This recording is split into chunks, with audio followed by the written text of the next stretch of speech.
Sir, ये Indian bank का जो कॉन्क्लेव होने जा रहा है, इसमें क्या बेनिफिट होगा हमारे एक्सपोर्टर्स को?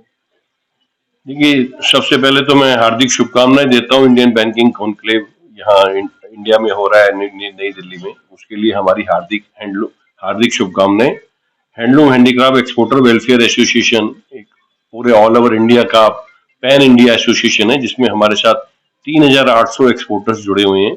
हमारा लक्ष्य है 2030 तक 3 गुना एक्सपोर्ट बढ़ाने का है। उसके लिए हम लोग भरसक प्रयत्न कर रहे हैं।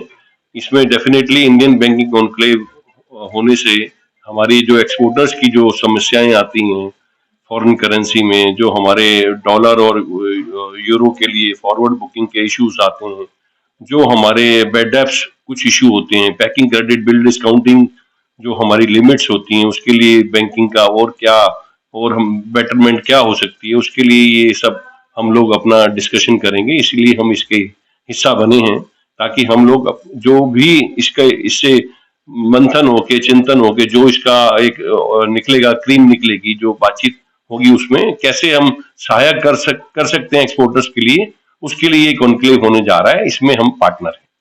सरकार का मुख्य उद्देश्य क्या था इसके पीछे? देखिए, सरकार का मुख्य उद्देश्य मेरे ख्याल से जो हमें लगता है, वो सरकार हर तरफ ध्यान दे रही है। सरकार का लक्ष्य है 2047 में भारत को एक विकसित इकोनॉमी बनाना है, विकसित देश बनाना है। उसके लिए सरकार पूरी भरसक प्रयत्न कर रही है। और आज के युग में जब ई कॉमर्स और ऑनलाइन बिजनेस जब आगे बढ़ रहा है, तो हर टाइम हमें सारे बैंकों में एक अपडेशन जरूरी होती है।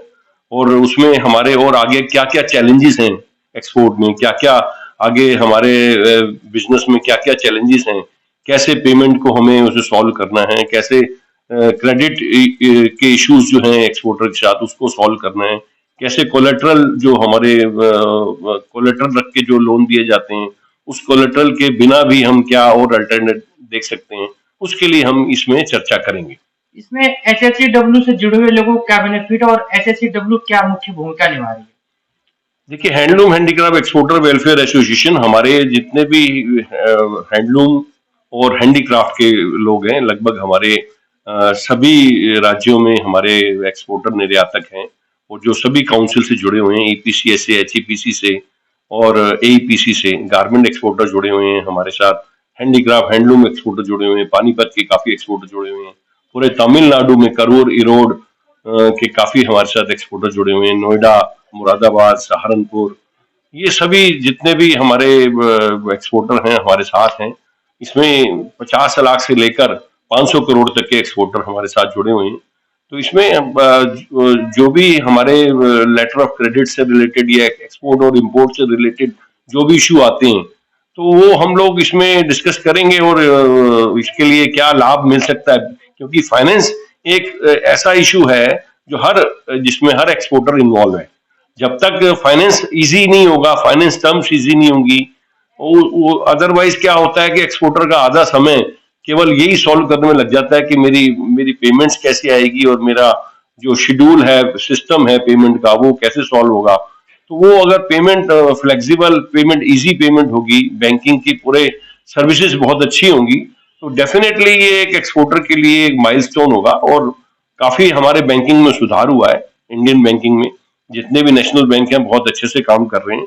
उसमें आगे और सुधारों की आवश्यकता है, वो भी जो हमारे वर्ल्ड के चैलेंज हैं उनको देखते हुए।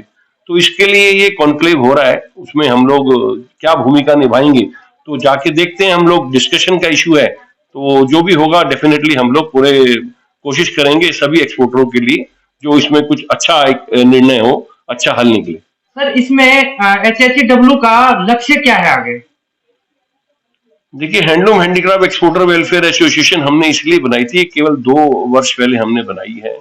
और हमारा लक्ष्य है एक्सपोर्टर्स को जोड़ के रखना। हमारा लक्ष्य है एक्सपोर्टर्स का जो प्रोडक्टिविटी है उसको क्वालिटी देना, जीरो टॉलरेंस नीति अपनाना, उसकी सर्विसेज और उसकी प्रोडक्शन की कॉस्ट हम कैसे घटा सकते हैं, एग्जीबिशंस और मार्केटिंग की कॉस्ट हम कैसे घटा सकते हैं, उसके लिए हम काम कर रहे हैं। उसके लिए बड़े स्तर पे काम हो रहा है। हमारा लक्ष्य 2030 में 3 गुना एक्सपोर्ट करने का है। उसके लिए हम लोग ध्यान दे रहे हैं। जिस कंट्री में जैसे किसी भी कंट्री में हमारा इंडिया का परसेंटेज अगर एक्सपोर्ट का कम है तो हम उस एक्सपोर्ट को कैसे बढ़ा सकते हैं। अगर किसी जगह वो 2% है हमारा हैंडलूम हैंडीक्राफ्ट का, उसे 2% का हम उसे 8% या 10% पे कैसे ला सकते हैं। कैसे हम चाइना के प्रोडक्शन को और उससे अच्छी क्वालिटी और उसके मैचिंग और अच्छे कॉम्पिटेटिव प्राइस बना सकते हैं। कैसे हम लोग डिलीवरी अच्छी कर सकते हैं, क्योंकि आजकल समय है डिलीवरी का। आजकल कोई 60 दिन कस्टमर या कंपनी इंतजार नहीं करती है, उसे जल्दी शिपमेंट चाहिए। तो हम लोग अपने अलग अलग कंट्रीज में वेयर हाउसिंग की प्लानिंग कर रहे हैं। ड्रॉप शिपमेंट जिसे बोलते हैं, ड्रॉप शिपमेंट, हम लोग की शिपमेंट वहां हो, वेयर हाउस पड़ा हो, उसमें सरकार पूरा साथ देती है, सब्सिडी देती है वेयर हाउसिंग फैसिलिटी के लिए। तो हम लोग चाहते हैं कि इंडिया का एक्सपोर्ट बढ़े, तो उसका एक तरीका है एक्सपोर्ट बढ़ाने का। ऐसे नहीं है कि ग्रेजुअली नहीं बढ़ सकता, उसके लिए हमें कुछ एक्स्ट्रा ऑर्डिनरी स्टेप लेने पड़ेंगे, वो हम ले रहे हैं।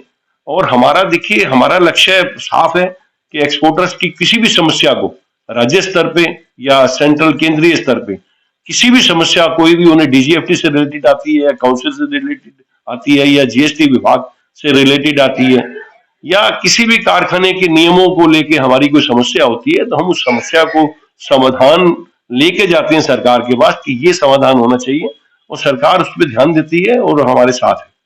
यानी 2030 तक जो विकसित भारत का संकल्प है, उसमें एचएससीडब्ल्यू मुख्य भूमिका निभा रही है। बिल्कुल जी, हमारा लक्ष्य है हमारे हिंदुस्तान को आगे बढ़ाना, हमारे भारतवर्ष को आगे बढ़ाना।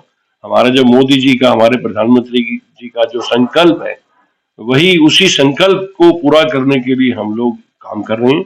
और हमारी कामना है कि हमारा भारतवर्ष और आगे बढ़े।